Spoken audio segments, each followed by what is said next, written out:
are in serious trouble.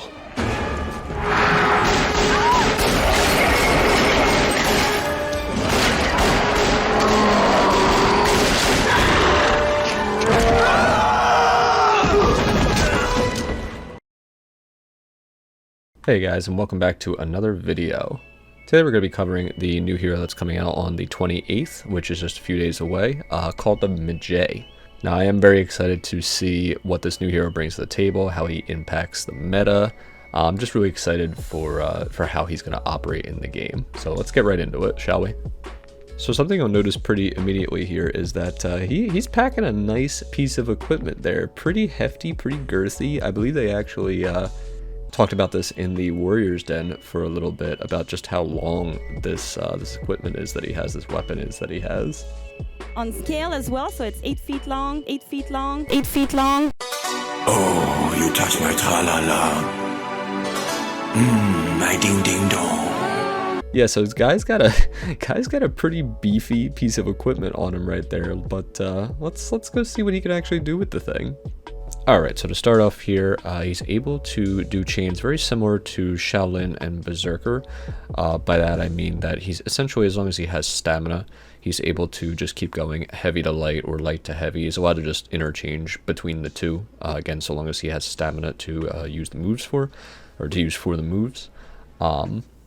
He also gets hyper armor on all of the chain moves, I believe, starting with whether it's the light or the heavy. I don't think you get hyper armor right from the beginning, but much like Berserker, you're able to get into the hyper armor on the second move and on in your chain. And I can only imagine that's to make it easier for him to trade with people, and especially in 4v4s, to allow him to just be a little bit safer with throwing moves out and trying to help out the team and do damage where he can and whatnot.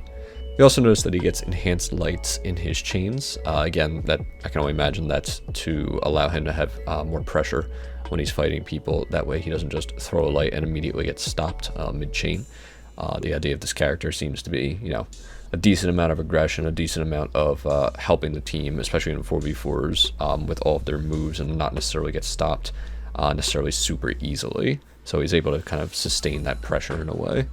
Also, you'll notice that, like Shaolin, if he does a light to light or heavy to heavy, that is the extent of the chain. The only way that the chain will extend, again, is to just alternate between, you know, your lights and your heavies and your lights. So if you want to, you know, go big, go home, or take it a little easier with the light to light, you are also able to do that as well.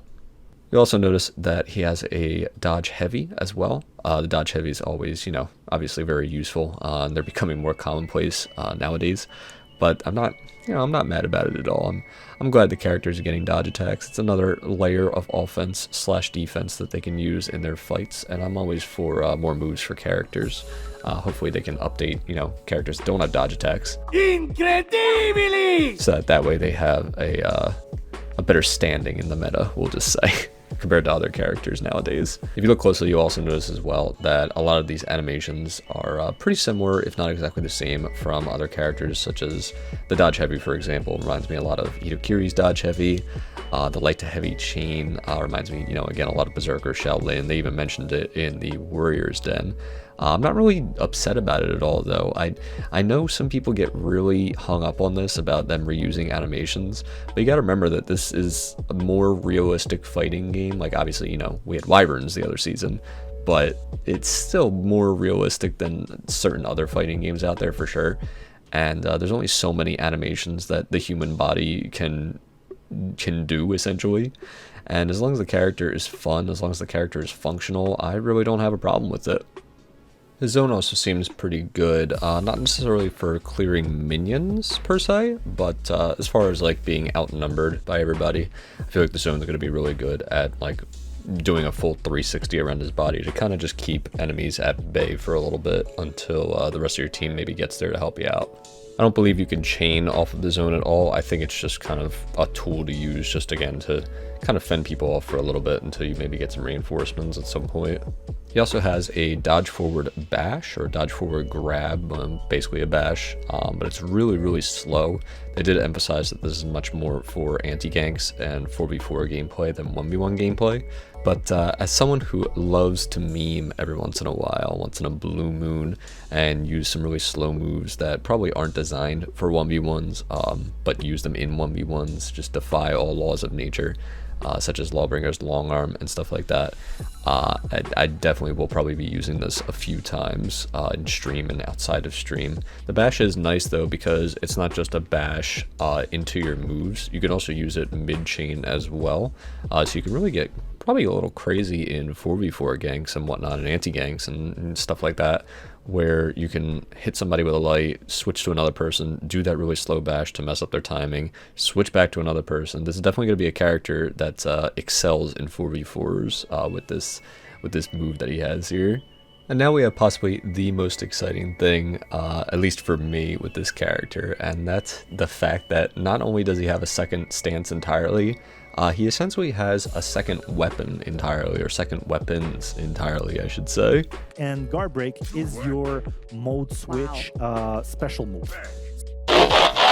Yeah, so his weapon fucking transforms. This really reminds me, when I was talking about this with our community, this really reminded me of like Monster Hunter weapons, like the switch axe, how it would transform, or if you ever seen the show Ruby, how their weapons transform like that.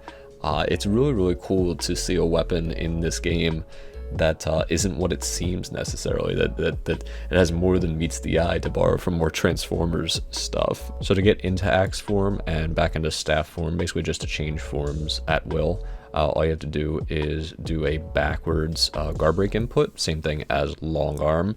There's also faster ways to get into it that they explain a little bit in the Warrior's Den. Basically, when you're running, the second you lock onto somebody, you can automatically do the backwards heavy input, or no, not backwards heavy, the backwards guard break input, and that'll get you into the stance quite quickly. You could also do it off of parry, as well as whenever you have any sort of recovery from your lights or your heavies, you can just go right into that next stance and go back to whatever stance that you want, essentially, depending on what stance you were already in.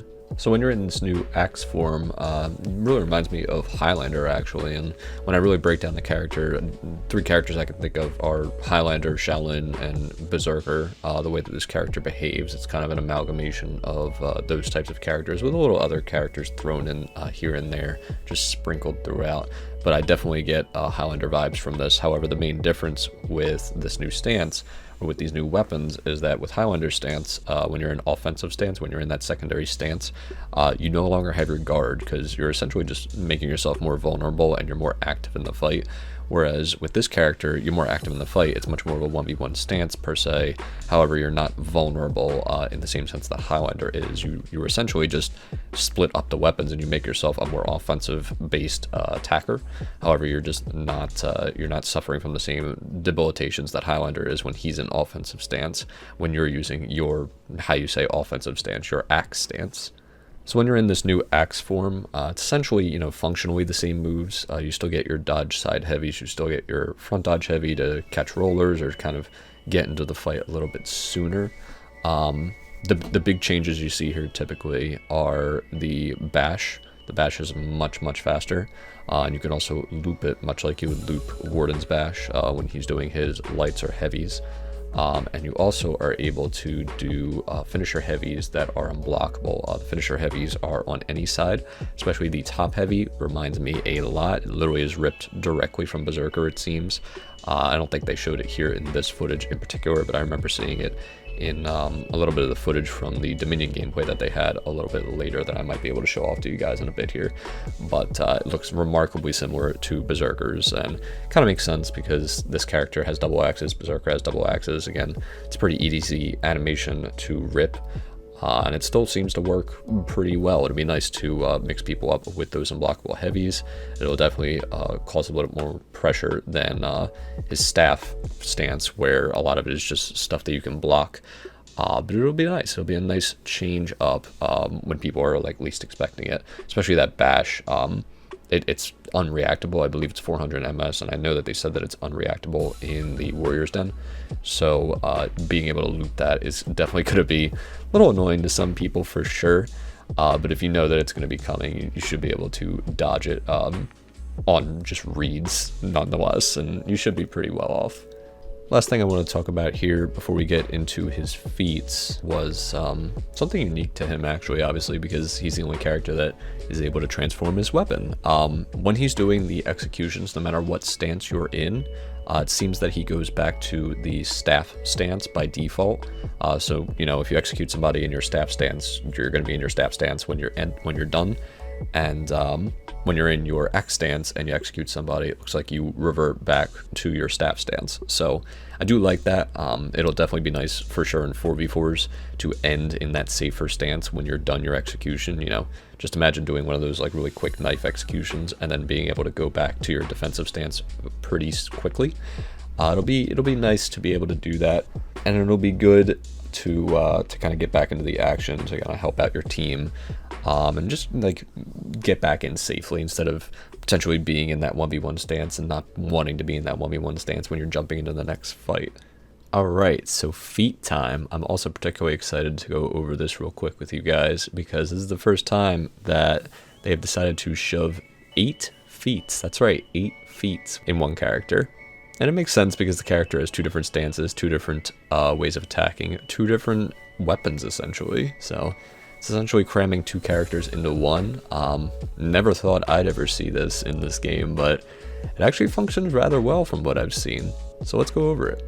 His first feat while in staff form is that when he kills somebody, he's allowed to get a permanent defensive buff. This buff lasts until he dies, so it will stay on there for potentially the rest of the game if you do not die.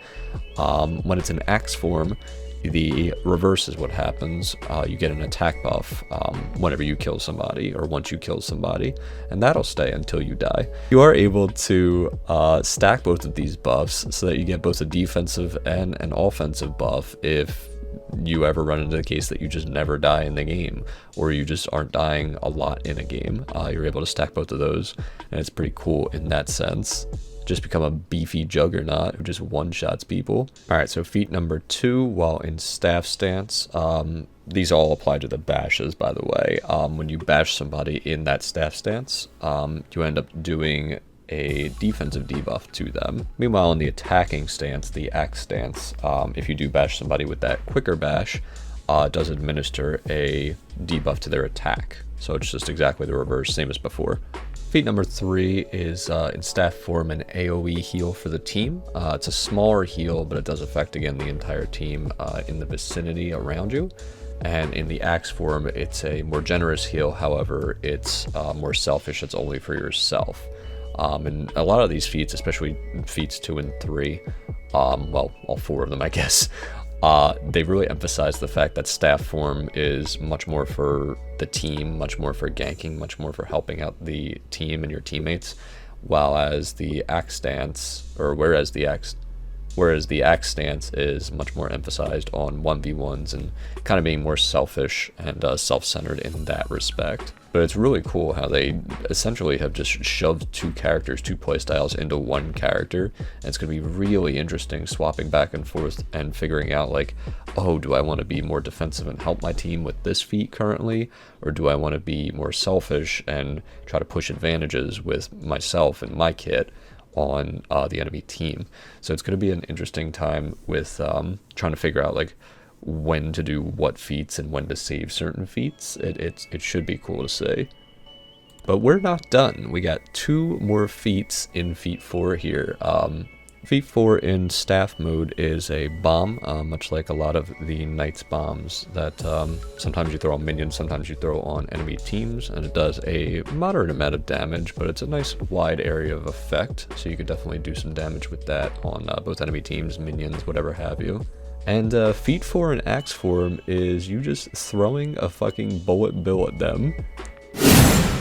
Pretty sure it does like 70 damage. You chuck both of your axes right at their noggin, and yeah, this is going to be an interesting one to try to balance, because when you're off screen, you can get slapped by 70 damage instantaneously without the need for any other like fear itself or any sort of like damage buffing / defense debuffing feats. And according with that, it's just 70 damage raw. So now, while I gave just some of my final thoughts on Medjay, I wanted to show off a little bit of the exhibition match that the content creators that they invited onto the show live played together. But yeah, as you can see from the gameplay here, Medjay excels in staff form, at least, with controlling the battlefield, controlling 4v4s, being able to assist the team with those wide swings and the hyper armor that he gets. And then if he does want to switch to the axe form, the 1v1 form essentially, you can do that pretty seamlessly because of all the different ways that you can quickly switch into that. And it's really cool to be able to get those unblockables, you know, when you might need them, and put a little bit more pressure on an opponent in a 1v1 scenario and kind of swap back and forth between the two forms. The character looks really, really fun. I cannot wait to get my hands on this character on the 28th. So make sure you guys be on the lookout for that in streams. We will be doing that, a feature on that for sure in stream. I'm probably going to disable hero requests so that I could just at least get a whole stream or two just based off of this character. So that'll be really, really fun. So make sure you guys check out the Twitch if you would like to drop in for that. Thank you guys so much for stopping by and watching the video. Hope you guys have a totally awesome day, and I will catch you on the next one. Bye, guys.